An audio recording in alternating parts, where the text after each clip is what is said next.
Теміртауда қазанның біріндегі мәлімет бойынша пәтер кезегінде 2248 адам тіркелген, оның екеуі соғыс ардагері, 715 жетімдер, 916 әлеуметтік әлеуеті төмен отбасылары. Жалпы пәтер кезек бойынша және отбасыларын пәтермен қамту мемлекеттік бағдарламасы бойынша беріледі.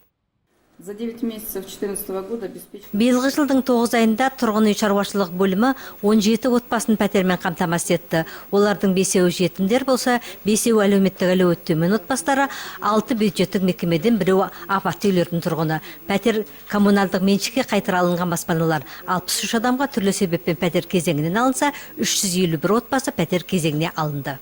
Белгіленген талап бойынша соғыс ардагерлері мен мүгедектер алғаш кезек бойынша пәтермен қамтылады. Қала басшылығы биылғы жылдың аяғына дейін 120 отбасын пәтермен қамтуды жоспарлаған. Квартиры будут представляться черепникам на правах аренды. Коммуналдық шаруашылық бөлімі жылдың аяғына дейін 120 отбасын пәтермен қамтуды жоспарлаған. Олар школьный 55, Тольятти 46, тұрғын үйлердегі жөндеу жұмыстары аяқталған соң беріледі. Пәтерлер кезек бойынша берілетін болады. Қазір осы жұмыстарды комиссия қабылдады.